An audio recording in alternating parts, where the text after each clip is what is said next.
Action thriller cinema വീണ്ടും Neyyattinkara Jessy Daniel തിയേറ്ററിൽ preview show പ്രദർശനം നടന്നു. ഒപ്പം യൂട്യൂബിൽ റിലീസ് ചെയ്തു. ഗജേന്ദ്രൻ വാവയാണ് സംവിധായകൻ.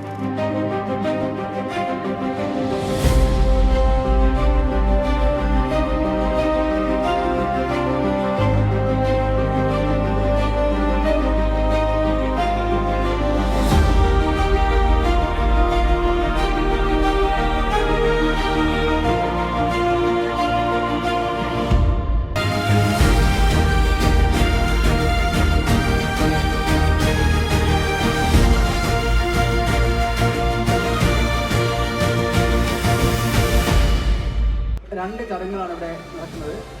ഈ പ്രിവ്യൂ ഷോയുടെ ഉദ്ഘാടനവും യൂട്യൂബ് റിലീസുമാണ്. ഇതിൻ്റെ ഉദ്ഘാടന കർമ്മം നിർവഹിക്കുന്നത് ബഹുമാനപ്പെട്ട Neyyattinkara municipality chairperson Shrimati WR മാഡമാണ്. ഇത് നല്ല നിമിഷമാണ്, വിലയേറിയ സമയവുമാണ്. തീർച്ചയായിട്ടും ഇവിടെ എത്തിയ മുഴുവൻ ആളുകളെയും സിനിമാ പ്രേമികളായിട്ടുള്ള ആളുകളാണ് ഇവിടെ എത്താറുള്ളത്. സിനിമയാക്കി മാറ്റുക എന്ന് പറയുന്നത് ഒരു വലിയ അധ്വാനമാണ് എന്ന കാര്യത്തിൽ നമുക്ക് ആർക്കും തന്നെ സംശയമില്ല. അത്തരത്തിലൊരു അധ്വാനത്തിൻ്റെ പൂർത്തീകരണമാണ് ഇന്നിവിടെ നടക്കുന്നത്. നമുക്കറിയാം, നമ്മുടെ പുതിയ തലമുറ, ഒരു 80% കുട്ടികൾ, പുതിയ തലമുറ ഒക്കെ തന്നെ സിനിമ എന്നൊരു സ്വപ്നമാണ് അവർക്കുള്ളത് എന്നുള്ളതാണ് എനിക്ക് മനസ്സിലാക്കാൻ കഴിഞ്ഞിട്ടുള്ളത്. അപ്പോൾ തീർച്ചയായിട്ടും ആ സ്വപ്നം സാക്ഷാത്കരിക്കുവാൻ ഒട്ടനവധി സിനിമകളുമായി ബന്ധപ്പെട്ട ആളുകൾ എത്തുകയും സിനിമ പ്രൊഡ്യൂസ് ചെയ്താലും മാത്രമേ നമുക്ക് അത്തരത്തിലൊരു ചാൻസ് ലഭിക്കുന്നുള്ളൂ. ഇവിടെ എനിക്ക് മനസ്സിലാക്കാൻ കഴിഞ്ഞത്, നമ്മുടെ നാട്ടിലെ കുട്ടികളെ തന്നെ പുതുമുഖങ്ങൾക്ക് അവസരം കൊടുക്കത്തക്ക വിധത്തിൽ സിനിമാ നിർമ്മാണവുമായി ബന്ധപ്പെട്ടാണ് ഈ സിനിമകളൊക്കെ തന്നെ നിർമ്മിക്കപ്പെട്ടിട്ടുള്ളത് എന്നുള്ളതാണ് എനിക്ക് മനസ്സിലാക്കാൻ കഴിഞ്ഞിട്ടുള്ളത്. വളരെ സന്തോഷമുണ്ട്. എല്ലാവിധ ഭാവങ്ങളും നേർന്നുകൊണ്ട് ഞാൻ ഉദ്ഘാടനം ചെയ്ത് അറിയിക്കുന്നു. നിങ്ങൾക്ക് ഏവർക്കും നന്ദി.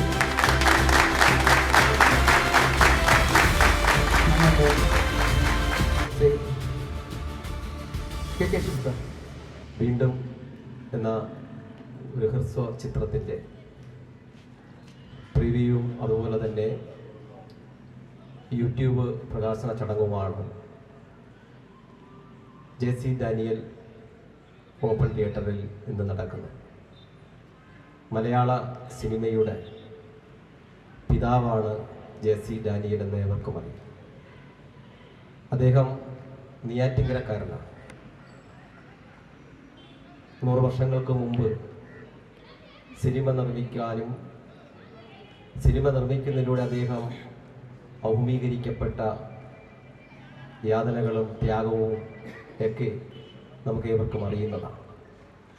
അപ്പം അദ്ദേഹത്തിൻ്റെ ഓർമ്മകൾ നിറഞ്ഞു നിൽക്കുന്ന ഈ അന്തരീക്ഷത്തിൽ ഒരു നെയ്യാറ്റിൻകരക്കാരനായിട്ടുള്ള ഗജേന്ദ്ര വാവ ഏതാണ്ട് 45-ലധികം വരുന്ന സിനിമകൾ സംവിധാനവും അതുപോലെ തന്നെ അതിൻ്റെ പിന്നണിയിലും ഒക്കെ തന്നെ പ്രവർത്തിച്ച വ്യക്തിയാണ്. അപ്പോൾ അദ്ദേഹത്തിൻ്റെ ഒരു സിനിമ, പുതുമുഖങ്ങൾ, സിനിമയിലേക്ക് അഭിനയിക്കാൻ താല്പര്യമുള്ള നവാഗതരായിട്ടുള്ള കലാകാരന്മാർ, അവരുടെ ഒരു സിനിമയാണ് വീണ്ടും എന്ന് ഞാൻ മനസ്സിലാക്കുന്നു. പ്രകാശനവും അതുപോലെ തന്നെ അതിൻ്റെ പ്രദർശനവുമൊക്കെ നടക്കുന്നതിലേറെ സന്തോഷമുണ്ട്. ഈ സിനിമയിൽ അഭിനയിച്ചവർ, ആ കലാകാരന്മാർക്ക് ഇനി ഒരുപാട് അവസരങ്ങൾ മലയാള സിനിമാ രംഗത്ത് ഉണ്ടാകട്ടെ എന്നുകൂടി ഈ സന്ദർഭത്തിൽ ആശംസിച്ചുകൊണ്ട് ഈ പ്രകാശന കർമ്മത്തിന് എല്ലാ ഭാവങ്ങളും നേരുന്നു. ശ്രീ ഗജേന്ദ്ര വാവയ്ക്ക് ഇനിയും ഒട്ടനവധി സിനിമകൾ സംവിധാനം, അദ്ദേഹത്തിന് ഒരുപാട് അംഗീകാരങ്ങൾ ലഭിക്കപ്പെട്ടിട്ടുള്ള ഒരു വ്യക്തിയാണ്. അദ്ദേഹത്തിന് ഇനിയും ഒട്ടനവധി സിനിമകൾ പ്രവർത്തിക്കാൻ, അദ്ദേഹത്തിൻ്റെ സിനിമകൾ ഈ മലയാളികൾ ആകെ ചർച്ച ചെയ്യപ്പെടുന്ന നിലയിലേക്ക് വിജയകരമായി മാറട്ടെ എന്നുകൂടി ആശംസിച്ചുകൊണ്ട് വീണ്ടും എന്ന ഈ സിനിമയ്ക്ക് എല്ലാവിധ ആശംസകളും പാളയം അശോക് സാറിനെ ഞാൻ ക്ഷണിക്കുന്നു. അദ്ദേഹം ഇന്നിവിടെ നിർവഹിക്കുന്നത് വീണ്ടും എന്ന ചിത്രത്തിൻ്റെ യൂട്യൂബ് റിലീസാണ്. ഞാൻ ഇന്നിവിടെ വന്നിരിക്കുന്ന അഭിമാനപൂർവ്വമാണ്. കാരണം ജെസി ഡാനിയൽ ഒരു വലിയ സാമ്രാജ്യം പടുത്തുയർത്തി മുന്നോട്ട് പോയിക്കൊണ്ടിരുന്ന ഒരാളാണ് ജെസി ഡാനിയൽ. അതിലുള്ള ഒരാളാണ് ഗജേന്ദ്രൻ ബാവ. ഗജേന്ദ്രൻ ബാവ എടുത്തൊരു സിനിമ, ഇത് ഒരു നമ്മൾ വിചാരിക്കും ഒരു സിനിമ എടുക്കാൻ വളരെ രൂപ വരുന്നു. അദ്ദേഹം എടുക്കുന്ന ചെറിയ ഒരു ലോ ബഡ്ജറ്റിൽ എടുക്കുന്ന സിനിമ എടുക്കുമ്പോൾ നമ്മളുടെ മനസ്സിൽ അത് വളരെ ഒരു പ്രതീതിയാണ് ഉണ്ടാകുന്നത്. കാരണം പുള്ളി എടുക്കുന്ന സിനിമയൊക്കെ നല്ലൊരു ഹൈ ബഡ്ജറ്റ് നമ്മൾ തോന്നിപ്പിക്കുന്ന രീതിയിലാണ് ആ സിനിമ എടുക്കുന്നത്. അത് നിർമ്മിക്കുന്ന ആളുകൾ കൂടുതൽ നഷ്ടം വരുത്താതെ ഉള്ള ഇതിലാണ് അത് പ്രദർശിപ്പിക്കുന്നത്. ഇപ്പോൾ ഇന്ന് ഈ വേദിയിൽ ഒരു വീണ്ടും സിനിമ യൂട്യൂബിന്റെ ഉദ്ഘാടനമാണ് ഞാൻ നിർവഹിക്കുന്നത്. യൂട്യൂബിന്റെ ഉദ്ഘാടനം ഞാൻ നിർവഹിച്ചായിട്ട് പ്രഖ്യാപിച്ചുകൊണ്ട്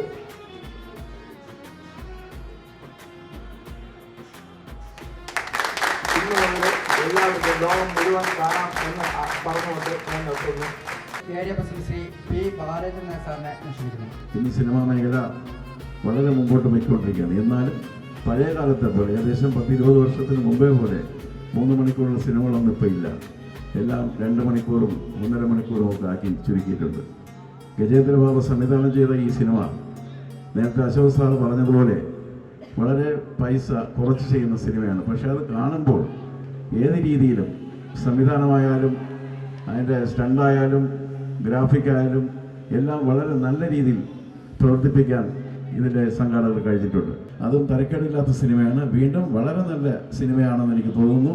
എല്ലാവരും ഈ സിനിമ കണ്ട് ആസ്വദിക്കണം. യൂട്യൂബ് വഴിയും ആയിരക്കണക്കിന് ആളുകൾ, ലോകമെമ്പാടുമുള്ള ആളുകൾ കാണട്ടെ എന്ന് പ്രത്യാശിച്ചുകൊണ്ട് ഞാൻ നിർത്തുന്നു. മഞ്ജൂർ പ്രവീൺ. യാതൊരു ചിട്ടയുമില്ലാതെ എന്തെങ്കിലുമൊക്കെ കാട്ടിക്കൂട്ടി ഒരു സിനിമ ഉണ്ടാക്കി അതങ്ങ് യൂട്യൂബിലിടുക. കുറേ വ്യൂവേഴ്സിനെ കിട്ടുമ്പോൾ അവർ ഹാപ്പിയായി. അപ്പോൾ ഇതിൻ്റെ നല്ല വശവും ചീത്ത വശവും ഉണ്ട്. ഞാനിവിടെ സൂചിപ്പിക്കാൻ കാരണം ഗജേന്ദ്രൻ ബാവ എന്ന് പറയുന്ന സംവിധായകൻ, എൻ്റെ കണക്കുകൂട്ടൽ ശരിയാണെങ്കിൽ ഏതാണ്ട് 45ാമത്തെ ഹ്രസ്വചിത്രമാണ് ഇത് എന്നാണ് ഞാൻ മനസ്സിലാക്കുന്നത്.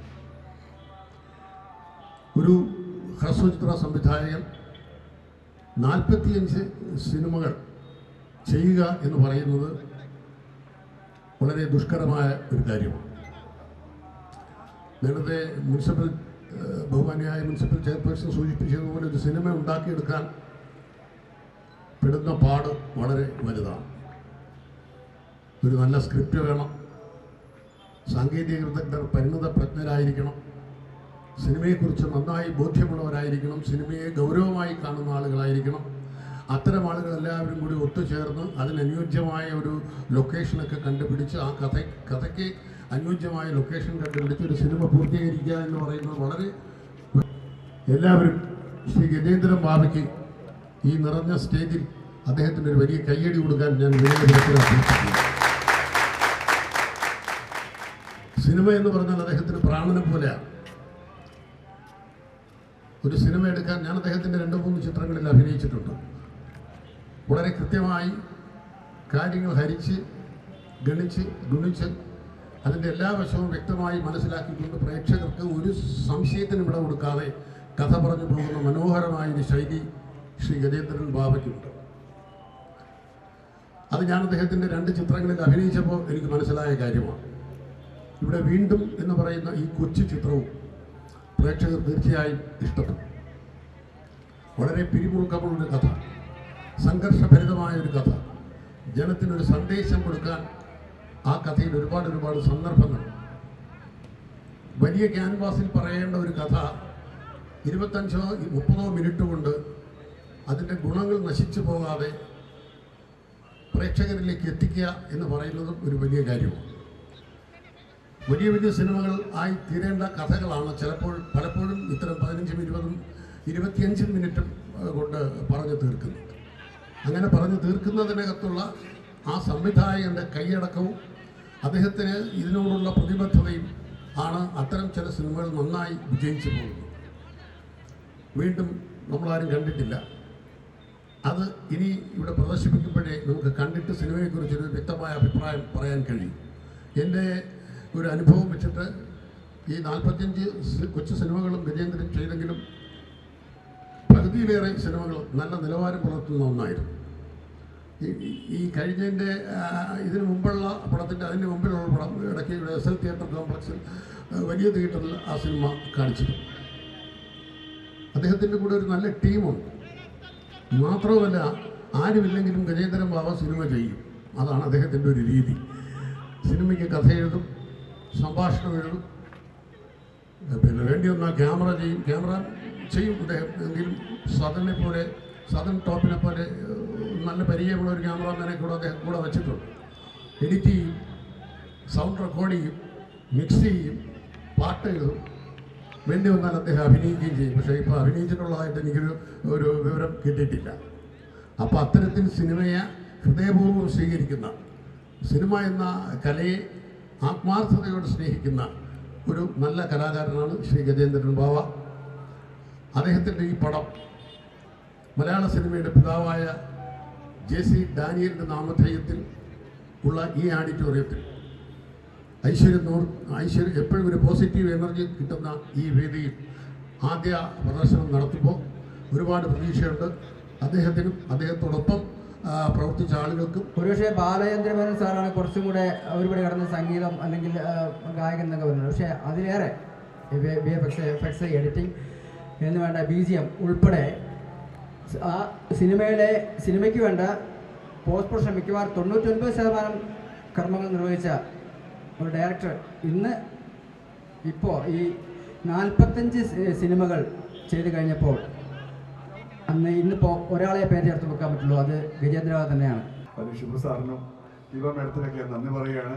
പ്രേക്ഷകരോട് പറയാനുള്ളത്, ഇതൊരു ഷോർട്ട് മൂവിയാണ്. പലരും വലിയ സിനിമകളൊന്നും കരുതിക്കളയരുത്. ഇതിന് പ്രൊഡ്യൂസറൊന്നുമില്ലാതെ വളരെ ചെറിയ ബഡ്ജറ്റിൽ പുതുമുഖങ്ങൾ അവസരം കൊടുക്കാൻ വേണ്ടി ചെയ്യുന്ന ഒരു സിനിമയാണിത്. തിരുവനന്തപുരത്ത് ഫിലിം അക്കാദമി എന്നൊരു സംഘടനയുണ്ട്, TKS ഫിലിം അക്കാദമി. അവിടെ അതിൻ്റെ കീഴിലാണ് ഈ സിനിമ നിർമ്മിച്ചത്. ഇതിൽ അഭിനയിച്ചവർ തന്നെയാണ് ഇതിലുള്ള ചെലവുകൾ വഹിച്ച് ചെയ്തത്. ഇപ്പോൾ നിൽക്കുന്ന ഏറ്റവും സീനിയർ ഷാജി ചേട്ടൻ, അദ്ദേഹം ഒരു നാടക നടനാണ്. ഒട്ടേറെ നാടകങ്ങൾ അഭിനയിച്ചിട്ടുണ്ട്. അദ്ദേഹം ഈ ചിത്രത്തിൽ അഭിനയിച്ചിട്ടുണ്ട്. അതുപോലെ തന്നെ അദ്ദേഹത്തിൻ്റെ മകൻ വിക്കി ഒരു കഴിവുറ്റ ചെറുപ്പക്കാരനാണ്. ഒരുപാട് കഥാപാത്രങ്ങൾ, നല്ല നല്ല കഥാപാത്രങ്ങൾ ചെയ്യാൻ കെൽപ്പുള്ള ഒരു യുവ നടനാണ്. വീണ്ടും എന്ന സിനിമയുടെ അരങ്ങിലും അണിയറയിലും പ്രവർത്തിച്ചവരുടെ എല്ലാവരുടെയും സ്നേഹവും സന്തോഷവും അറിയിച്ചുകൊള്ളുകയാണ്. എന്നെ ആ വേഷം തന്ന ഗജേന്ദ്രൻ സാറിനോട് ഞാൻ നന്ദി പറയുന്നുണ്ട്. ഗജേന്ദ്ര ബാബു സാർ സംവിധാനം ചെയ്ത ഒരു സിനിമയാണ് വീണ്ടും. TKS group, TKS film academy എല്ലാവരെയും ജയിച്ചവരെയാണ് എല്ലാവരും അംഗീകരിക്കുന്നത്. ജയിക്കാൻ വേണ്ടി പരിശ്രമിക്കുന്നവരും പരാജയത്തിലൂടെ പോകുന്നവരെയും കൈ പിടിച്ചുയർത്തുക എന്നതാണ് TKS ഫിലിം അക്കാദമിയുടെ ഉദ്ദേശം. എന്നാലും എൻ്റെ നാട്ടിൽ ഇങ്ങനൊരു സിനിമ പ്രദർശിപ്പിക്കാൻ കഴിയുക എന്ന് പറഞ്ഞാൽ എന്നെ സംബന്ധിച്ചിടത്തോളം ഏറ്റവും വലിയൊരു ഭാഗ്യമാണ്. അതുപോലെ ഇങ്ങനൊരു തിയേറ്റർ, അതുപോയിട്ട് നമ്മുടെ ഈ സിനിമയുടെ തന്നെ തുടക്കത്തിന് നമ്മുടെ നെയ്യാറ്റിൻകര ഒരു കാരണമാണ് എന്നൊക്കെ വിചാരിക്കുമ്പോൾ അവിടെ നിന്ന് വന്ന ഒരു കലാകാരി ആണ് എന്ന് വിചാരിക്കുമ്പോഴും എനിക്ക് ഭയങ്കര സന്തോഷമുള്ളൊരു കാര്യമാണ്. മാത്രമല്ല അതുപോലെ ഈ വീണ്ടും എന്ന മൂവിയിലും ഒരിക്കലും പ്രതീക്ഷിക്കാത്തൊരു വേഷമാണ് എനിക്ക് തന്നിരിക്കുന്നത്. ഞാൻ ഒട്ടും പ്രതീക്ഷയില്ല. പക്ഷെ എന്നെ കൊണ്ട് ഇതൊക്കെ ചെയ്യാൻ പറ്റുമെന്ന് സങ്കല്പിച്ച് എനിക്ക് ഒരു വേഷം തന്ന ഗജേന്ദ്രൻ സാറിനെ എന്തുകൊണ്ടും പറയാതെ വയ്യ. പിന്നെ സാറിൻ്റെ ഡയറക്ഷനെ കുറിച്ച് കൂടെ നിൽക്കുന്ന എല്ലാവർക്കും അറിയാം. സാർ എന്ത് ജോലി അതിനകത്ത് ചെയ്യും. ഇനി ആർട്ടാണെങ്കിൽ ആർട്ട്, മേക്കപ്പ് ആണെങ്കിൽ മേക്കപ്പ്, അങ്ങനെ ചെയ്യുന്ന ഡയറക്ടേഴ്സ് വളരെ കുറവാണ്. എന്തൊക്കെയായാലും അങ്ങനെയൊന്നും മെനക്കെടൂല. ഈ ഒരു സിനിമയ്ക്ക് വേണ്ടി സാറ് മെനക്കെട്ടിട്ടുള്ളത് പോലെ വേറെ ആരും മെനക്കെട്ടിട്ടില്ല എന്ന് തന്നെ പറയാം. കാരണം വെയിലത്തൊക്കെ ഇടം നമ്മൾ ഫൈറ്റ് സീൻ ഇതിൽ കുറേയധികം കട്ട് ചെയ്തിട്ടുണ്ട്. പക്ഷേ ഫൈറ്റ് സീനൊക്കെ ഒരുപാട് എടുത്തിട്ടുണ്ട്. സാറിങ്ങനെ വേർത്ത് തളർന്ന് അവശനായിട്ടുണ്ട്. കാരണം നമ്മൾ പിന്നെയും ഇതെന്ന് പറയാം, കുറച്ചൊരു എങ്ങെന്ന് പറയാം. പക്ഷെ സാറ് നല്ലപോലെ ടയേർഡായിട്ട് നമ്മളൊപ്പം നിന്നിട്ടുണ്ട്. അങ്ങനെയൊക്കെ ഒത്തിരി കഷ്ടപ്പെട്ടെടുത്ത മൂവിയാണ്. കാരണം നമുക്ക് റോപ്പില്ല, അങ്ങനത്തെ സാധനങ്ങളൊന്നുമില്ല, അല്ലാതെ ചെയ്ത ഒരു സിനിമയാണ്. അപ്പോൾ എനിവേ യുവാക്കളാണ്. അഫ്സൽ കാട്ടാക്കട അല്ലേ, ഹരീഷ്ണനുണ്ട്, സഞ്ജയ് എസ്, അമരവള അല്ലേ സ്ഥലം, അമരവള. പിന്നെ ഹരീഷ്ണനുണ്ട്, ഷാരോൺ പുതിയ ആള്. ഇവരെല്ലാം ഞാൻ ഇൻട്രൊഡ്യൂസ് ചെയ്തതാണ്. ഒരു പക്ഷെ നാളെ അവർ ആരെങ്കിലുമൊക്കെ സിനിമയിൽ വന്നേക്കാം.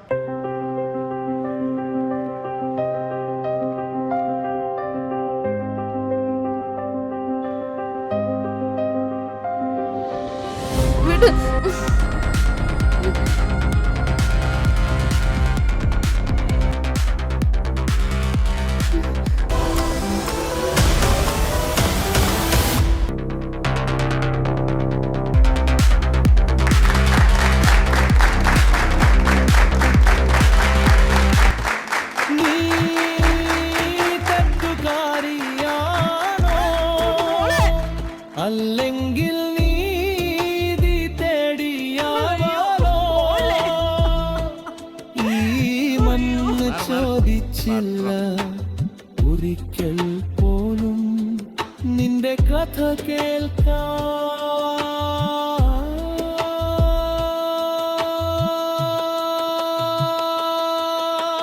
കൈകളിൽ വിലങ്ങ് നീ എപ്പോ വിളിച്ചാലും ഞാനിങ്ങ് എത്തുമല്ലോ. നിശബ്ദം ജീവിതം അവസാന പേജിലേക്ക് സ്വപ്നങ്ങളെല്ലാം മണ്ണിൽ മറഞ്ഞു നീ മാത്രം വഴിയരികിൽ നിൽക്കുന്നു തിരിച്ചു വരാനില്ല ഇനി നീ